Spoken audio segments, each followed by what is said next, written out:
हे स्टिकर ते काम चालू आहे.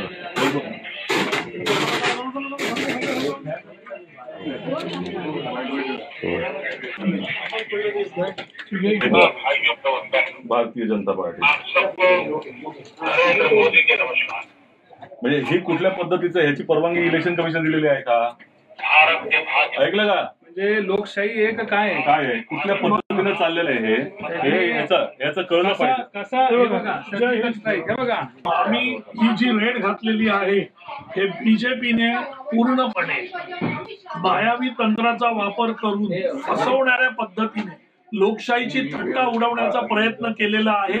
हे जर आपण आतमध्ये बघाल इकडे त्यांनी जय हिंदचं स्टिकर लावलेलं आहे. त्याच्या खाली जर आपण बघाल आता हे स्टिकर मी काढतोय याच्या खाली बघा याच्या खाली त्यांनी लिहिलेलं आहे की सर्जिकल स्ट्राईक.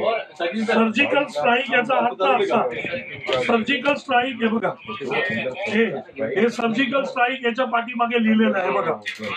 हे बघा सर्जिकल स्ट्राईक म्हणजे निवडणूक आयोगाने सांगितलेलं आहे की सैन्याचा वापर होता कामा नये.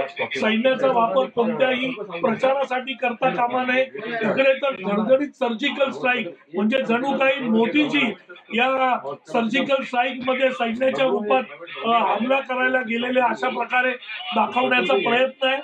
आणि हे पाठीमागे भारतीय जनता पार्टी स्पष्ट लिहिलेलं आहे. तिकडे कुठेही प्रकाशकाचं नाव नाही.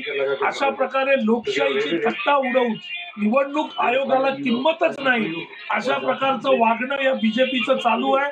मोदी आणि अमित शहा हुकुमशाह पद्धतीने ज्या पद्धतीने वागतायत की या देशामध्ये कायदा आणि सुव्यवस्था अस्तित्वात नाही आहे. या देशामध्ये निवडणूक आयोग अस्तित्वात नाही आहे. अशा प्रकारच्या यांच्या भावना आहेत आणि त्या पद्धतीने निवडणूक तंत्र यांनी आता अवलंबलेलं आहे. काँग्रेस पक्षातर्फे आम्ही या पूर्णपणे संपूर्णपणे यांच्या या खोट्या फसवेगिरीचा आम्ही जाहीर निषेध करत आहोत.